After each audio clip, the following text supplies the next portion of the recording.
Ang mga kwento ng pag-ibig, kwento ng buhay, at kwento ng pag-asa dito sa Barangay Love Stories. Love Stories.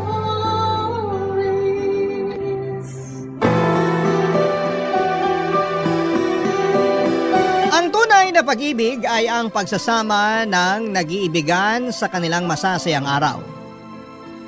Pero matatawag na wagas ang pag-ibig kung mas nagiging malapit sila sa mga araw ng kahirapan. Ikaw kabarangay, nahanap mo na ba ang makakasama mo sa hirap at sa ginhawa? Dear Papa Dudut, till death do us part. Ang laging bigkas ng mga kinakasal sa harap ng altar.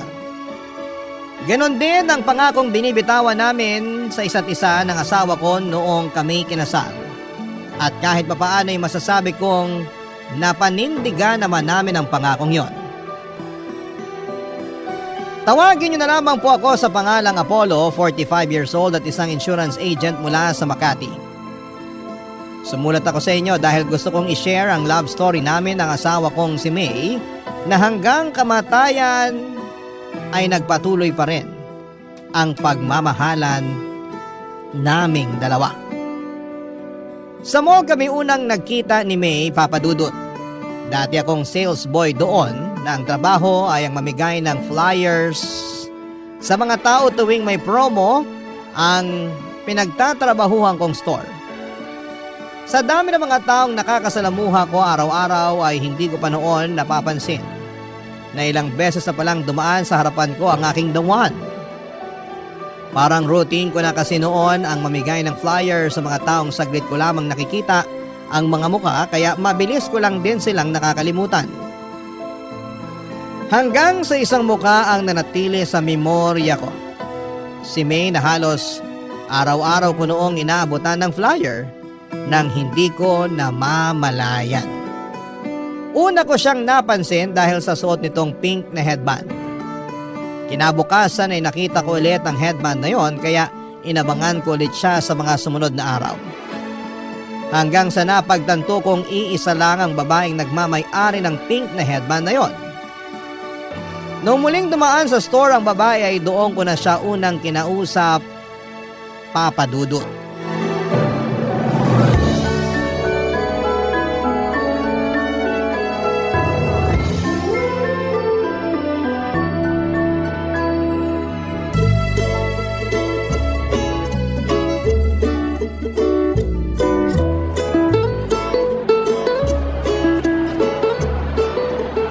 Good afternoon, ma'am. Ito po, flyer. May promo po kami this month. Baka gusto niyo po mag-avail. Salamat. Ay, teka lang. Ha? Ikaw na naman. Ano pong ibig niyong sabihin? Naalala kita eh. Ikaw yung lagi kong inaabutan ng flyer tuwing hapon. Baka po nagkakamali lang kayo. Hindi. Naalala ko yung pink mong headband eh. Dumaan ka na naman kahapon dito, di ba? Tapos nung nakaraang araw din. Hindi po ako yun. Aalis na ako. Sandali lang, sandali. Hindi nga ako yun. Huwag ka matakot sa akin. Nagtatanong lang naman ako eh. Saka, wala namang masama kahit araw-araw kang kumuha ng flyers namin. Curious lang talaga ako. Hindi nga ako yun, ang kulit. Talaga ba? Kahit i-check natin yung CCTV ng store? Ha? May CCTV ba rito? Oo! Ayan oh, sa tapat ng store namin. Natutuwa lang ako sa ginagawa mo na kahit araw-araw kitang inaabutan ng flyer, kinukuha mo pa rin. Yung iba kasi, hindi man lang nila ako pansinin kapag nag-aabot ako sa kanila. Ang sakit kaya nun kapag hindi ka pinapansin ng mga tao. Nahihiya lang din kasi ako kapag hindi ko kinuha yung inaabot mo. So, ikaw nga yung babae kahapon sa kanong nakaraan. Sabi na eh, hindi ako nagkakamali. Naalala ko yung headband mo eh, kasi kakaiba. Pambata. Total, nandito ka na lang din. Baka naman may time ka para explain ko tong laman ng flyers namin. Okay. Hindi naman ako nagmamadali. Okay, sige. This month kasi, may promo kami. Kailan ba birthday mo? Tapos na. Tapos na ba? Sayang naman. Kapag kasi birthday mo this month, may 20% discount ka kapag bumili ka dito sa store ngayong buwan. Kasi anniversary namin. Pero huwag ka mag-alala. May 10% discount din kapag first time buyer. First time mo lang naman bumili sa amin kung sakali, no? Hindi ako mahilig sa gadgets eh. Hindi. Pero if ever lang bibili ka, ngayon ka lang din ba bibili dito sa amin? Oo, hindi pa ako nakakapasok dyan sa store nyo. Ayos! Ayun! So kung plano mong bumili ng cellphone o tablet o laptop, bumili ka na ngayong buwan kasi may discount ka. Ano palang pangalan mo? May, Ako pala si Apollo. salamat Apollo pero wala akong pambili ng tinda nyo eh. Tsaka may cellphone na ako. Hindi ko kailangan ng bagong cellphone ngayon. Ganun ba? O sige, pero kapag nangailangan ka, dito ka sa amin pumunta ha. Tutulungan kita makakuha ng discount. Okay, sige. May kailangan ka pa ba? May gusto ka bang itanong? Ang totoo niyan, hindi yung ibinibenta mo ang sadya ko kung bakit ako paulit-ulit na dumadaan dito sa store nyo. Ha? Ano? Teka, sinasabi mo ba na sinasadya mong dumaan dito? Parang gano'n na nga. Wala naman talaga akong binibili sa mall na to eh. Bakit ka nagpupunta dito? Nangongolekta ka ba ng flyers? Hindi, wala, nakakahiya. Basta, alis na lang ako, baka naabahala na kita. Hindi, sandali. Sabihin mo na. Bakit ka naman dumadaan dito kung wala ka naman palang ibang sadya? May sadya ko pero hindi yung store nyo ang sadya ko. Ano? Ikaw, Ha? Ako? matagal ko nang gustong itanong sana yung pangalan mo pero nahihiya lang ako makipag-usap sa'yo.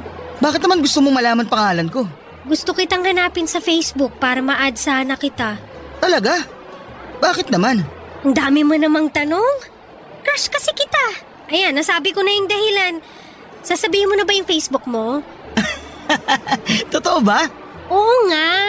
Malapit nang maubos yung kapal na mukha ko. Sabihin mo na yung Facebook mo para makaalis na ako. Ganito na lang. Malapit na matapos yung shift ko. Paantay mo ba ako? Bakit naman kita aantayin? Gusto mo makuha Facebook ko, di ba? Antayin mo ko. Gusto muna kita kilalanin bago ko ibigay yung FB ko. Maliit na tao si May, Papa Dudut. Wala pa yata siya sa 5 feet kaya kapag pinagtabi kami ay para kaming magkapatid. Maganda siya, maliit ang mukha pero mature na ang itsura. Singkit ang kanya mga mata at napaka-expressive ng mga ito.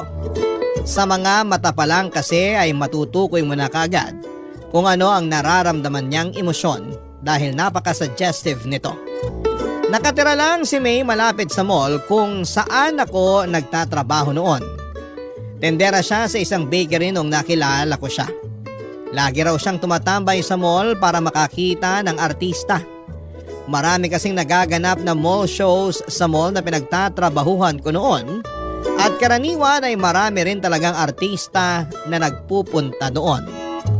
Noong minsang dumaan siya sa harapan ng store namin ay inabutan ko raw ng flyer si May at doon din ay agad siyang nakaramdam ng attraction sa akin. Hindi naman sa pagmamayabang pero mukha raw kasi akong artista, Papa Dudut. Simula noon ay araw-araw na siyang dumadaan sa store namin para kumuha ng flyer na inaabot ko sa mga tao. Hanggang sa mamukhaan ko na nga siya at nakausap. Doon na po nagsimula ang pagkakaibigan naming dalawa, Papa Dudut. Kinuha niya ang Facebook account ko para doon ako kulitin. Kakaiba ang personality ni May, mapaglaro at weird ang ugali nito. Para bang malayo sa mga normal na tao kung tumatakbo or tumakbo ang pag-iisip niya. Siya yung tinatawag na out of the box kung mag-isip. May usapan nga kami noon tungkol sa mga alaga naming hayop. At bigla na lang niya akong tinanong kapag daw ba magkakapareho ang size ng bawat hayop sa mundo. Sino raw sa kanila ang mananalo kapag naglaban? Napahagalpak na lamang ako ng tawa noon habang ini-imagine ko ang langgam at elepante na magkasing laki at naglalaban. Kasabay nito ay napaisip din ako kung sino nga ba sa kanila ang mananalo. Dahil sa kakaibang personality na ito ni May, kung kaya naman ay nagkaroon din ako ng interes sa kanya. Kaya naman noon nagkaroon ako ng oras para magpahinga. Mula sa trabaho ay inaya ko siya para manood ng sine na agad naman niyang pinaunlakan, Papa Dudut.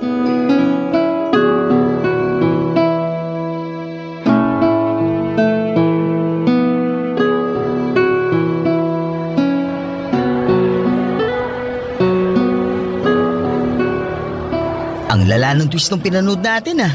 Sabi ko sa'yo yun ang killer. Ayaw mo kasing maniwala. Sino ba naman kasi mag-aakala na yung bida ang mismong buwapatay? Hindi ko yun in-expect. Ang galing ng direktor nun. Anong hindi halata? Halata nga Tsaka hindi na bago yung twist na yun. Ilang beses na yung nagamit sa ibang pelikula. Talaga ba? First time ko lang makapanood ng ganun eh. Mahilig ka ba talaga manood ng mga mystery thriller? Oo! Yan ang paborito kong genre ng pelikula. Lahat na yata ng mystery na palabas na panood ko na Kakaiba ka. Halos lahat ng kakilala kong mga babae, puro love story ang gustong panoorin sa sine. Pero ikaw, mas gusto mo yung patayan. Masyado na kasing predictable yung mga love story na yan. Puro recycled yung kwento, paiba-iba lang yung artistang bida. Kung sa bagay, nakokornehan din naman ako sa mga love story. Bakit naman? Ibang-iba kasi siya sa totoong buhay.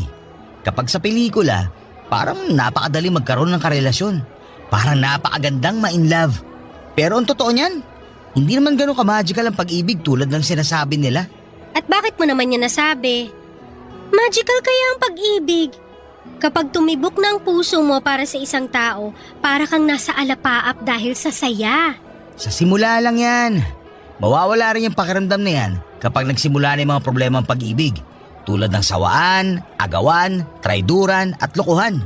Parang pinagdaanan mo yung mga yan Hindi ko naman yan sasabihin ko, hindi ko pa naranasan eh. Bakit? Sino bang bumasag sa puso mo kaya ganyan ang tingin mo sa pag-ibig? Wala, wag na natin pag-usapan yon. Sige na, share mo na. Yung last girlfriend ko kasi, nakipagwalay sa akin noon. Kasi hindi niya raw nararamdaman yung spark sa pagitan naming dalawa. Tapos, natural lang naman yun. Kung hindi niya napanindigan yung pagmamahal niya sa'yo, ibig sabihin, hindi siyang para sa'yo. Parte yun ng paghahanap ng pag-ibig. Kaya nga ayoko sa mga love story na palabas dahil doon. Hindi nila ipinapakita ibang parte ng pag-ibig. Yung parte na masakit. Kasi ang mga pelikula for entertainment yan. Hindi yan ginawa para pagdusahin ng mga manonood. Masyado mo namang siniseryoso yung mga palabas sa sinihan. Babalik tayo sa ex mo. Anong nangyari pagkatapos nun? Ayun, wala pang isang linggo. Nabalitaan ko na lang na sila na pala ng kaibigan ko. Magtutropa kasi kami tapos nung naghiwalay kami ng ex ko, sinalo siya ng kaibigan ko. Nalaman ko na lang na matagal na pala siyang inaantay ng tropa ko. Kaya nung nalaman niyang hiwalay na kami, pumila kagad siya. Ang saklap naman nun. Pero at least hindi kayo pinagsabay, di ba? Mas masakit yun. Kahit ano pa ang nangyari, ang ending, nasaktan pa rin ako. Ang puso, kailangang masaktan para maintindihan mo kung ano ba talaga ang ibig sabihin ng totoong pagmamahal. Ikaw ba? Nasubukan mo na ba masaktan? Sa pag-ibig? Hindi pa. Bakit? Siguro ikaw yung nananakit. Hindi Hindi ko pa na-experience yung masaktan dahil hindi ko pa naman naranasang makipagrelasyon. Talaga? Hindi pa? Oo, hindi ko pa naranasang magkaroon ng boyfriend. Wala ka pa naman palang nakarelasyon eh. Pero kapag magbigay ka ng payo, parang ang dami mo na experience Mahilig kasi ako magbasa tsaka manood kaya parang na-experience ko na rin kahit papano yung tinatawag nilang pag-ibig. Iba pa rin kapag totoong karanasan. Diligawan mo ko para masubukan ko na magkaroon ng boyfriend. Lo, ang prangka mo talaga kahit kailan. Hindi naman na kasi sikreto na may gusto ko sa'yo. Ikaw lang naman yung inaantay ko Ay nako, tara na nga. Baka kung saan pa mapunta tong usapan na to. Kain muna tayo bago umuwi. Okay, sige.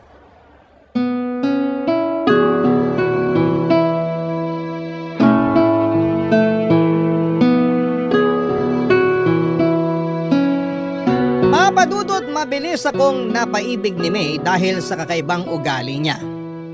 Napakasaya niyang kasama. Tuwing nasa tabi ko siya ay para bang nagliliwanag ang buong mundo ko. Wala akong ibang ginawa kundi ang tumawa at matuto kapag nakakasama ko siya. Niligawan ko siya at ang panliligaw na yon ay umabot ng 3 buwan dahil kakaiba rin ang paraan nito ng pagtanggap ng manliligaw. Mahilig kasi sa mga mystery games si May at ang kondisyon niya noong niligawan ko siya ay kailangan ko raw na magawa ang 3 bagay na nasa checklist niya. Hindi niya sinabi kung ano-ano ang mga yon kaya natagalan bago ko siya napasagot. Sa ilang buwang pagsasama namin ni May, ang isang bagay lang ang sigurado ko sa kanya. At yon ay ang kakaiba siyang mag-isip. Kaya ang ginawa ko ay gumawa ako ng mga bagay na hindi pangkaraniwan hanggang sa nakuha ko rin ang mga nasa checklist niya. Una na rito ang mag-date sa sementeryo. Naisip kong gawin yon dahil nasaktong birthday ng namayapa niyang nanay. Sinamahan ko siyang dumalaw sa sementeryo at doon din ay nagdala kami ng pagkain at nag-date. Para sa kanya, sementeryo ang isa sa mga pinakaromantikong lugar na pwedeng puntahan ng magkasintahan dahil bukod sa tahimik, ay ipapaalala lamang nito sa dalawang nagmamahalan kung gaano kaikli at kaimportante ang buhay para lang paglaruan nito. Medyo dark pero may punto naman siya, Papa Dudut. Pangalawa ay ang mag-joyride pero sa tren. Sumakay kami sa last trip ng MRT mula sa North Avenue papunta sa Taft at sabay naming binilang ang bawat landmark na aming nalampasan. Ang pangatlo naman, ang bagay na hindi ko makakalimutang ginawa ko para kay May, ay noong sabay kaming nagpatato kay Apo Wangod. Noong isinama kami ng kamag-anak ko mula sa abroad na magsagada. Pagkatapos noon sa mismong harapan ng mambabato, ay sinagot ako ni May, Papa Dudut. Barangay Love Stories. Barangay Love Stories. Ang relasyon namin ni May ay umabot ng 5 taon bago kami nabiyayaan ng isang lalaking anak. Noong nag-celebrate ng 1 taon ang anak namin ay nagdesisyon kami ni May na magpakasal.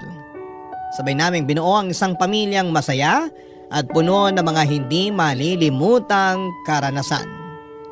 Matapos nga ang 3 taon ay nasundan pa ang panganay namin ng isa namang babae. Maayos ang naging buhay namin ni May sa mga sumunod na taon. Nakahanap ako ng bagong trabaho bilang isang insurance agent samantalang nanatiling housewife ang asawa ko para maalagaan ang 2 naming anak, Papa Dudut. Napakasimple lang ng buhay namin noon. Hindi man kami nabiyayaan ng yaman ay labis-labis naman ang sayang pumapalibot sa pamilya namin.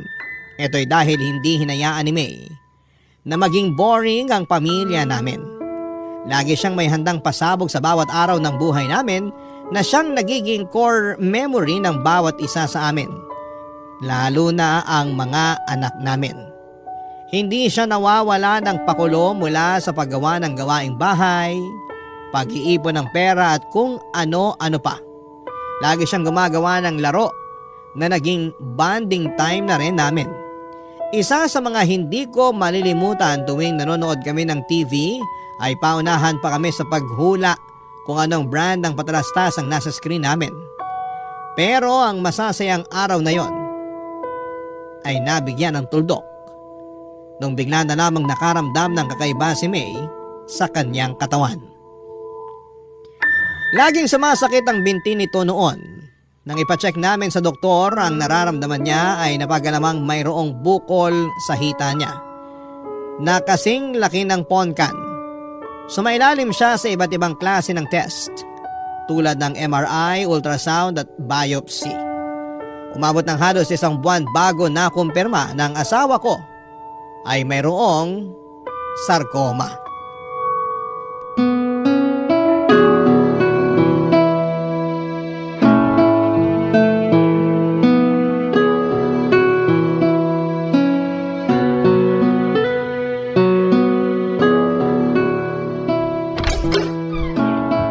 Mahal, nandito na ako.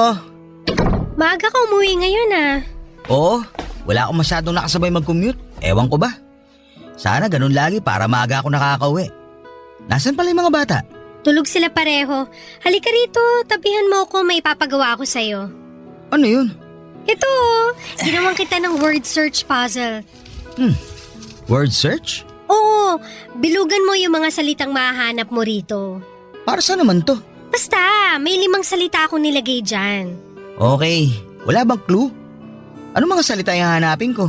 Mga medical term. Medical term? Okay. Ayun, malignant, tama ba? Tama, 4 pa. Ano pa ba? Hindi ako maalam sa mga medical na to eh. Ito, tama ba to? Biopsy! Galing! 3 pa, dalihan mo! Para saan ba kasi to? Basta, kapag nahanap mo na lahat yung words, may ibabalita ako sa'yo. O sige. Ayun! Therapy. Ayun pa! Tumor! Isa na lang. Nasaan pa ba? Hindi, mali. Nahanap ko na yung huli! Cancer! Congrats! Ano namang kinalaman ito sa ibabalita mo sa akin? Ano ba yung mga nahanap mong salita?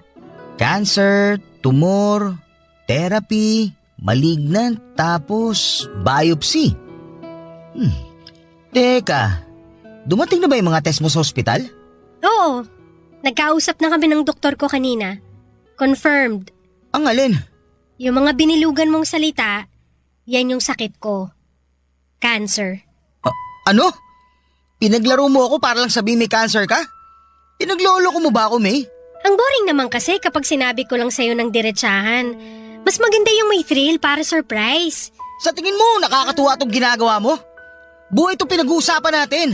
Magseryoso ka naman kahit ngayon lang. Hindi lahat pwedeng gawing laro. May cancer na nga ako, pinapagalitan mo pa ako. Sorry. Ikaw kasi. Anong sabi ng doktor? Anong klaseng cancer? Anong stage? Sarcoma. Ano yun?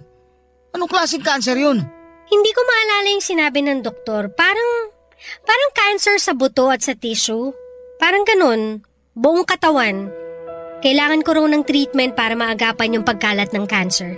Kailan ka magsisimula? Wala pang date. Sinabi ko kay Doc na kakausapin muna kita tungkol dito. Magpa-treatment ka na. Huwag na natin patagalin to. Pero kakayanin ba natin yung gastos? Huwag mo nang problemahin yan. Ako nang bahala sa gastos. Magagawan ko yan ng paraan. Hindi ba mas makakabuting mamatay na lang kaysa idamay ko pa kayo sa problemang to? Anong pinagsasabi mo? Ang pera, nahahanap yan. Ang buhay, hindi na yan napapalitan. Mas gusto ko na lang na malubog sa utang kaysa mamatay ka, May. Tandaan mo yan. Oh, nagagalit ka na naman. Ayoko lang na ganyan ang iniisip mo. Walang mabuting maidudulot ang pagkamatay mo. Kaya labanan mo yung sakit mo. Para sa mga anak natin at para sa akin. Sige, oo, lalaban ako. Magpapagamot ako. Alam na ba to ng mama mo? Ikaw pa lang ang pinagsabihan ko. Tatawag ako kay mama mamaya baka sakaling makahiram din tayo sa kanya ng panggastos. Kakausapin ko rin yung mga kapatid ko tungkol dyan. Basta ang mahalaga ngayon, magsimula ka na sa treatment mo. Papadudot lumaban si May at ginawa ko ang lahat para matustusan ang mga gastusin para sa treatment niya. Nag-apply ako sa mga loans at naghanap ng sideline para mabayaran ang mga hospital bills ni May. Hindi rin naman po kami pinabayaan ng mga kamag-anak at kaibigan namin. Nagpaabot din ng tulong ang pamilya ni May, ganoon din ang mga kapatid ko. Minsan kapag nasa ospital kami, ay ang mga in-laws ko ang nagbabantay sa mga bata. May oras nga noon na ilang linggong nawalay sa amin ng mga anak namin dahil kinailangan namin magstay sa ospital noon. Sa awa ng Diyos, ay nalaban na naman ni May ang kanyang sakit matapos siyang magpa-opera. Tumalab ang treatment nito at sumailalim sa remission o pagkawala ng mga sintomas ng kanyang sakit ang asawa ko. Sobra-sobra ang pasasalamat ko noon sa Diyos. Dahil dininig nito ang mga panalangin ko na habaan pa ang buhay ni May. Masyado pa kasing bata ang mga anak namin para mawala ng ina. Kaya nakahinga ko nang sabihin ng mga doktor na maayos na ang lagay ng asawa ko na wala ng sintomas ng cancer sa katawan niya. Unti-unti ay bumalik sa dati niyang sigla si May, sabay naming binawi ang mga oras at panahong nasayang dahil sa sakit nito, kasama ang mga anak namin. Muli naming binalik ang dating sigla ng aming pamilya at sa loob ng 3 taon ay namuhay kami ng tahimik at masaya.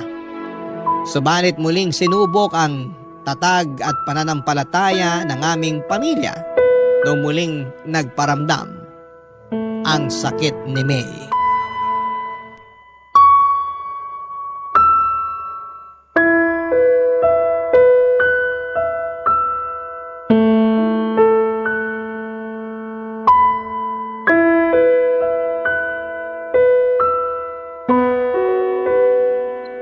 So paano ngayon yan? Nasa ospital pa rin ba kayo ngayon? Kakauwi lang namin ng bahay. Kumusta si May?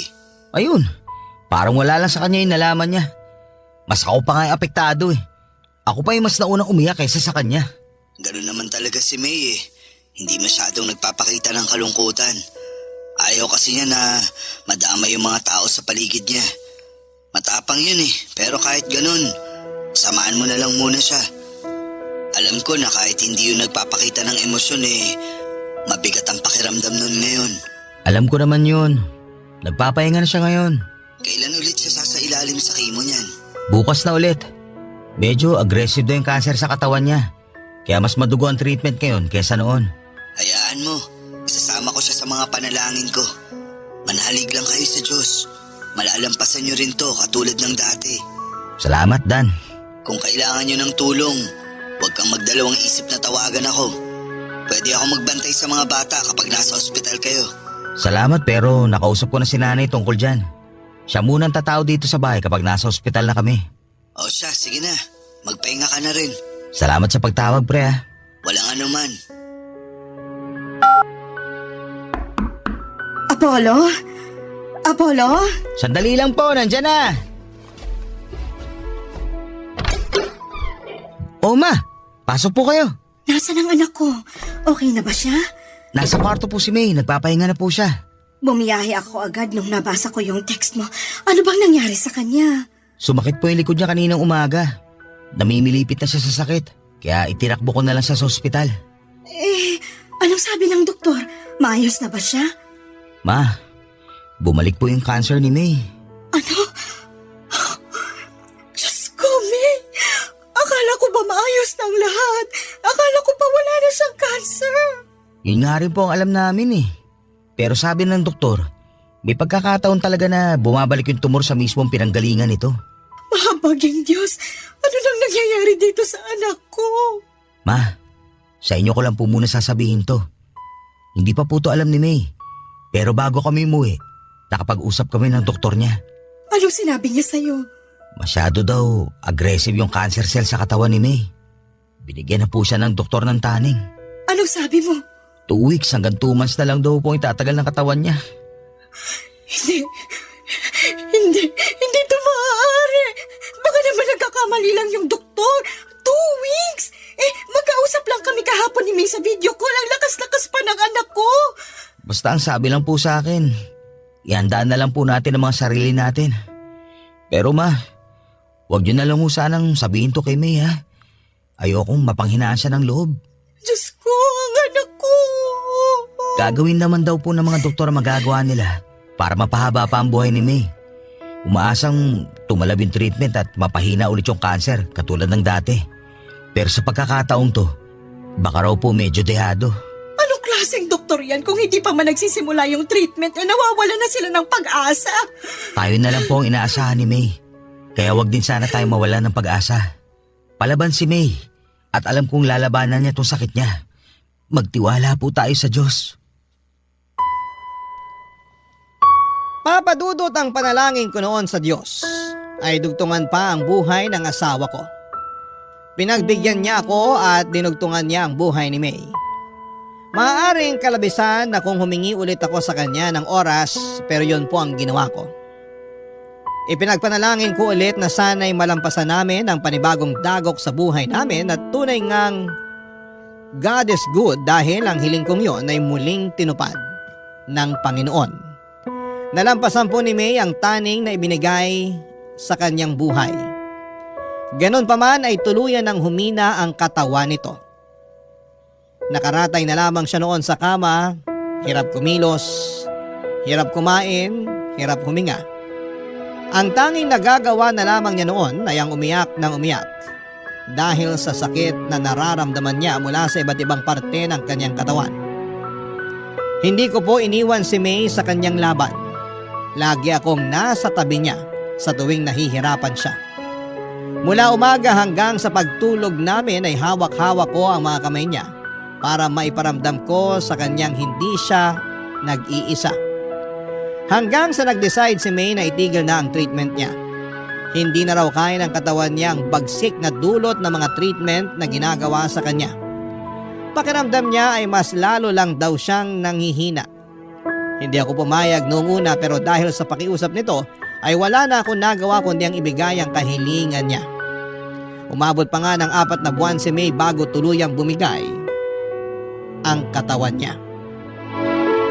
Papadudot na gulat ako sa naging reaksyon ng puso ko noong nag-flatline si May. Nakahinga ko. Sa halip na balutin ako ng kalungkutan ay nakaramdam ako ng kaginhawahan. Sa wakas ay tapos na ang paghihirap ng asawa ko. Hindi na niya kailangang mamilipit sa sakit. Hindi na niya kailangang umiyak. Hindi na niya kailangang maghabol ng kanyang hininga.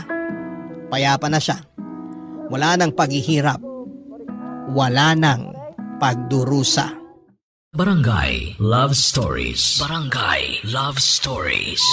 Papadudot ang isa sa mga pinakamahirap na parte ng pagluluksa ay ang pagharap sa katotohanan. Sa mga huling buwan ni May ay inihanda ko na ang sarili ko sa pagkawala ng asawa ko. Ang akala ko noon ay makakaya ko nang tanggapin ang katotohanan pero noong nangyari na nga ay hindi pa rin pala ganong kadali ang lahat. Sa buong burol ni May ay wala akong ibang naramdamang emosyon kundi ang pagkamanhid. Marahil noong mga panahong yon ay hindi pa napoproseso ng utak ko ang mga nangyayari. Para akong robot na sinunod ang lahat ng kahilingan ng asawa ko. Isang listahan kasi ang ginawa niya na kailangan kong sundin kapag namatay siya. Siya ang namili ng kulay ng makeup na isusot sa kanya. Pati damit at kulay ng kabaong ay pinagplanuhan din niya. Gusto niyang paglamayan namin siya ng 1 linggo bago siya i-cremate. At kapag abo na lamang siya ay ako raw mismo dapat ang magpapakalat ng mga abo niya sa lugar kung saan niya ako sinagot. Walang iba kundi sa sagada. Ginawa ko ang lahat ng iyon papadudot maliban sa huli nitong kahilingan na ikalat ang abo niya. Hindi ko pa kasi siya kayang bitawan. Kaya naman pinagsantabi ko muna ang kanyang kahilingang yon. Matapos i-cremate si May ay sakalang nag-sink in sa akin na wala na talaga ang asawa ko. Hindi na niya maisusuot ang paborito niyang damit. Hindi na niya magagamit ang mga make-up na nakakalat pa rin sa kanyang vanity mirror. Hindi na niya matatapos ang librong binabasa niya na nooy 3 chapters na lamang ang natitira. Wala na ang asawa ko. Isa yung katotohanan na nahirapan akong tanggapin. Gabi-gabi akong umiiyak sa CR papadudot habang pilit na tinatago ang nararamdaman kong kalungkutan mula sa mga anak ko. Para bang naging routine ko na ang tumambay sa CR habang binabalikan ang mga masasayang ala-ala namin ni May. Isang gabi habang nakatambay ako sa CR at inaalala ang mga old pictures namin ng asawa ko ay bigla akong tinawagan ng kaibigan kong si Dan, Papa Dudut.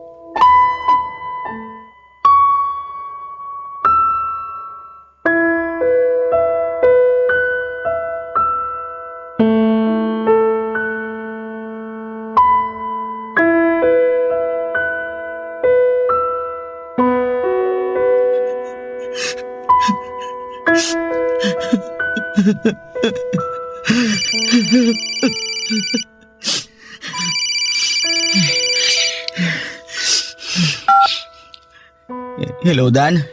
Napatawag ka. Hello pre, gising ka pa ba? Hindi ba kita naabala? Hindi naman. Gising pa ako. May inaayos lang ako. Bakit? May problema ba? Wala naman, kukumustahin lang sana kita. Maayos naman ako ngayon. Talaga? Alam ko na nasa sitwasyon ka ngayon kung saan hindi mo na pwedeng i-deny yung nangyari. Ngayong tapos na ang lahat, ngayon mo lang mararamdaman yung sakit ng pagkawala ng asawa mo. Alam ko yun kasi naranasan ko na rin yan nung namatay yung asawa ko. Kaya naiintindihan ko kung hindi ka man okay ngayon. Ang hirap lang talagang tanggapin, pre. Ito mga nakaraang araw, akala ko kaya ko eh. Yun pala, nakakaya ko lang yung bawat araw kasi maraming tao nakapaligid sa akin. Nandiyan na kayo ng kaibigan at pamilya ko. Pero ngayon mag-isa na lang ako. Ngayon lang tumama yung sakit. Ngayon ko lang naramdaman yung kalungkutan. Ang hirap. Sobrang hirap. Yan din ang sinabi sa akin ni May noon. Sinabi ni May? Anong ibig mo sabihin? Ang totoo niyan, pre, tumawag ako sa iyo ng ganitong oras dahil kay May. Hindi kita maintindihan, pare. Bago namatay si May, nagkaroon kami ng pagkakataong mag-usap. Isang bilin ang ibinigay niya sa akin. Sinabihan niya ako na samahan kita sa pagluluksa. Na kapag nakaremate na siya't lahat, kapag wala na yung mga taong nakikiramay, kapag bumalik na ang lahat sa normal, tawagan daw kita para kumustahin ka. Sinabi niya yun sa'yo? Oo, pare. Alam kasi niya na yung mga unang gabi na wala na siya sa tabi mo, yun ang mga pinakamalungkot na gabing mararanasan mo. Tumawag ako sa iyo ngayon dahil sa bilin ng asawa mo at bilang kaibigan na rin. Kaya kung ano man ang gusto mong ilabas, kung ano man ang gusto mong sabihin, narito ako't makikinig. Maraming salamat, pare. Hindi ko alam kung paano ako magsisimula eh. Paano ko sisimulan ang bawat araw ko kung wala na yung tao nagsisilbing araw ko? Wala na yung tao nagbibigay buhay sa pamilya ko. Paano ko pupunan yung kawalan ni May sa pamilya namin? Huwag kang magsimula. Hayaan mong kusang mangyari ang mangyayari. Karapatan mong magluksa dahil mahal mo yung nawala. Lahat naman tayo may kanya-kanyang paraan ng pagluluksa eh. Kaya kung ano yung mas makakapagbawas sa bigat na nararamdaman mo ngayon, yun ang gawin mo. Nandito naman kami na willing tumulong eh. Nandiyan ang mga magulang at kapatid mo. Pati na rin ang biyanan mo. Hindi ka nag-iisa, Apollo. Maraming salamat sa pagtawag mo. Kahit papano, nabawasan tong bigat na nararamdaman ko ngayon. May nasabi pa ba sa'yo si May? Sinabihan niya ako na ako na raw bahala sa'yo at gabayan ko raw yung mga anak niyo. Siguraduhin ko raw na tulungan kitang matanggap ang nangyari. Hindi ko alam kung bakit ako yung napili ni May, kung bakit ako yung pinagkatiwalaan niya, pero siguro dahil biyudo na ako kaya naisip niya na isa ako sa makakatulong sa'yo. Pinagkatiwalaan ka niya kasi mabuti kang kaibigan. Isa ka sa mga taong malaking naging parte sa buhay namin. Ganon din naman kayo ni May sa akin eh. Kayong dalawa yung naging kasangga ko nung nawala ang asawa ko. Kaya nararapat lang na ibalik ko sa inyo yung pabor. Basta, tandaan mo lang, isang tawag lang ako kapag may problema ka. Maraming salamat ulit, pare. Walang anuman.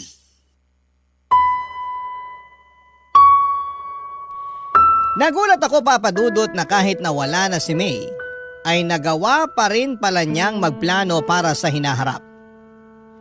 Hindi ko lubos maisip na kahit nasa kalagitnaan na ng paghihirap si May, ako pa rin ang iniisip niya. Mas lalo tuloy akong nalungkot at nangihinayang sa sanay magandang buhay ng asawa ko. Napakabata pa niya para pumanaw. Marami pa siyang pwedeng mapasaya sa buhay kaya sobra akong nasayangan sa sanay buhay na pwede pa nitong maranasan. Papa Dudut, hindi lang si Dan ang binili ni May na tumawag sa akin. Sa ika-40 days ng pagkamatay ni May ay nagkaroon ng memorial service sa bahay. Doon ay nilapitan ako ng kapatid ko at isang sulat ang ibinigay niya sa akin, Papa Dudut. Ito ay sulat yon ni May para sa akin. Pero ang kapatid ko ang nagsulat nito dahil hindi na kaya noon ni May ang bumangon. Basahin ko raw ito kapag wala ng tao sa bahay. Kapag mag-isa na lamang ako at nakakaramdam ng kalungkutan. Sa sulat ay kinumusta ako ni May. May mga ilang bilin din siya sa sulat, Papa Dudut, kung ano ang dapat kong gawin sa mga naiwan niyang gamit. Gusto niyang itapon ko na ang mga personal niyang gamit. Ang mga damit naman na pwede pang isuot ay idonate ko raw sa mga nangangailangan. Huwag daw ako mag-iwan ng bagay na magpapalungkot lamang sa akin. Kinabukasan ay yun po ang ginawa ko. Nilinis ko ang kwarto namin at kahit mabigat sa pakiramdam ay tuluyang ko nang inalis sa bahay ang mga gamit ng namayapa kong asawa. Sa mga sumunod na buwan ay nagkaroon ako ng excitement sa kung sino pa ang mga taong binilina ni May. Araw-araw ko nag-aabang sa mga tawag ng mga kamag-anak at kaibigan namin dahil baka may dala-dala silang mensahe mula sa asawa ko, Papa Dudut. Ang pangatlo at huling mensahe na nakuha ko mula kay May ay noong binisita ko ng biyanang ko sa bahay sa mismong unang death anniversary ni May, Papa Dudut.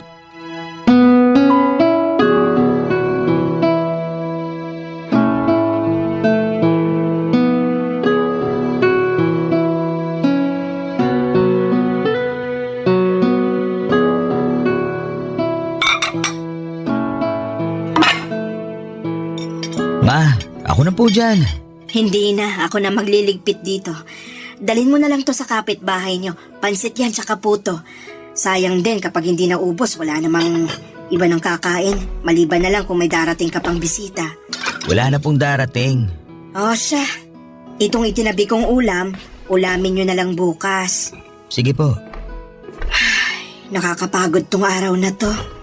Alam mo ba, simula alas 4 nagluluto na ako. Sabi ko naman po kasi sa inyo, Ma. Mag-order na lang po tayo para hindi kayo mapagod. Hindi pwede. Kapag nag-order tayo, para na rin nating ininsulto si May. Dapat bigyan pa rin natin siya ng oras kahit na sa paghahanda lang ng anibersaryo ng pagkamatay niya. Alalahanin natin siya sa pamamagitan ng pagkaing inihanda natin para sa kanya mismo. Salamat po pala sa pag-prepare ng handa ngayon. Walang anuman. Nasabi na sa akin yan ni May bago pa siya pumanaw. Binili na niya ako na pagsapit daw ng death anniversary niya, ako raw ang magluto ng handa dahil hindi ka raw marunong magluto. Binili na niya rin po kayo? Oo. Nung hinatid mo yung anak mo sa eskwela noon, ako yung naiwan na nagbantay kay May. Nag-usap kami tungkol sa buhay-buhay, tapos nabanggit niya na natatakot siyang mamatay. Hindi dahil mawawala na siya sa mundong to, kundi dahil maiiwan niya kayong mag-aama niya. Paano na lang daw kapag may handaan? Sino na raw ang magluluto? Tapos napag-usapan namin, yun nga, tungkol sa death anniversary niya na samahan kita kasi alam niya na hindi ka marunong maghanda sa mga ganitong klaseng okasyon. Kahit kailan talaga. Kahit wala na siya rito. Kami pa rin ang inaalala ni May. Ay, ganun talaga yung batang yon. Mas iniisip niya yung kapakanan ng iba kaysa sa kanya. Bago pala siya pumanaw, may iniwan si May para sa'yo. May iniwan po siya? Ano po yun? May nirecord siya para sa'yo. Sabi niya, iparinig ko raw to sa'yo sa first anniversary ng kamatayan niya. Nasaan po? Ay, teka, nandito sa cellphone ko eh. Tulungan mo nga akong hanapin, nasa recording yun eh. Amin na po. Ako na ang titingin. Ayan yung cellphone ko. Hanapin mo na lang. 556655 ang passcode. Sige po. 556655. Tapos sa recording po, no? Oo, may ang nakalagay na pangalan. Ayun po. Nakita ko na. Play ko na po. Sige, play mo na. Hello, mahal. Isang taon na ba ang lumipas? Ang bilis naman. Parang kailan lang nung nawala ako ah.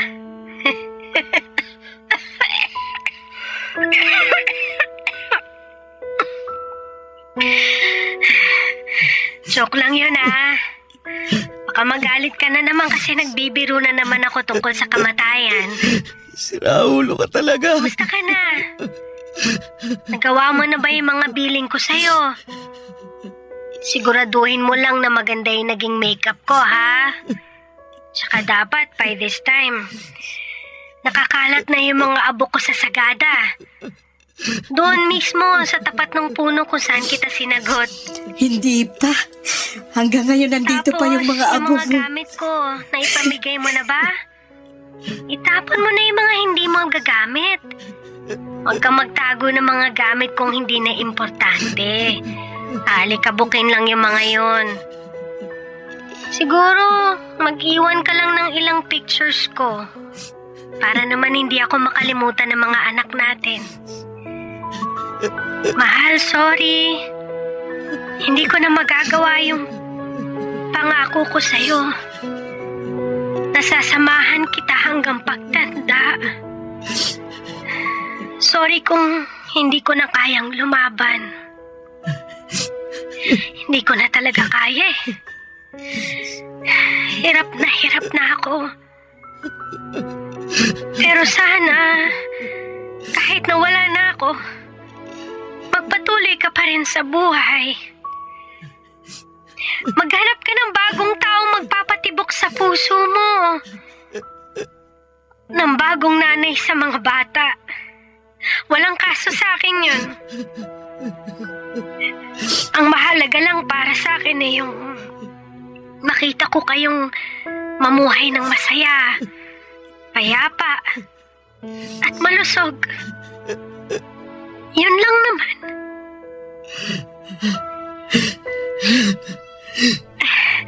Ito na yung huling habiling ko sa'yo.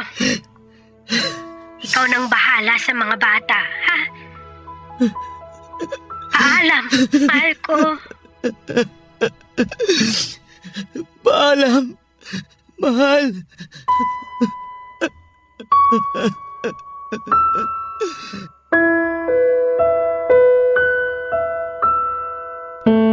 Ang totoo niyan, Papa Dudut, ay hindi pa talaga tuluyang nakakalaya ang puso ko mula sa kalungkutan ng pagkawala ni May. Hindi pa rin talaga siya kayang pakawalan kahit na matagal na siyang namayapa. Araw-araw ay pumapasok pa rin siya sa isipan ko. Dumating nga noon sa puntong gumagawa pa ako ng senaryo sa utak ko bago ako matulog kung saan ay masayang nagsasama ang buo naming pamilya. Yun na lang kasi ang tanging paraan para mawala ang pagkalumbay ng puso ko. Pero tama ang mga sinabi ni May mula sa recording na ginawa niya. 1 taon na ang lumipas at kailangan ko na siyang pakawalan. Hindi pwedeng lagi na lamang akong nakasilip sa nakaraan, Papa Dudut. Kailangan kong harapin at tanggapin ang kinabukasan na wala na si May para na rin sa mga anak namin. Unti-unti ay sinanay ko ang sarili ko na wala ng May sa tabi ko. Ginawa ko ang lahat bilang single parent para mabigyan ng magandang kinabukasan ang mga anak ko. Nung nakahinga na ang puso ko ay dinala ko ang mga bata sa sagada at doon ay ikinalat namin ang mga abo ni May. Papa Dudut, hindi na po ako nakapag-asawa pang muli at sapat na sa akin ang 2 anak namin ni May. Hindi man kami buo ay masaya at kontento naman ang pamilya namin. Hindi ko na kailangan ng bagong pag-ibig pa dahil buo ang puso ko sa pagkakaroon ng 2 anak. Ngayon ay kailangan ko na lamang gampanan ang trabaho ko bilang magulang sa kanila sa pamamagitan ng mga natutunan ko sa dati kong asawa, Apollo. Barangay Love Stories. Barangay Love Stories. Anong say mo sa Barangay Love Stories na ito? Pagkwentuhan natin sa comment section yan. Nagustuhan ng iyong napakinggan? Ituloy yan via live stream sa www.gmanetwork.com/radio. Barangay LS 97.1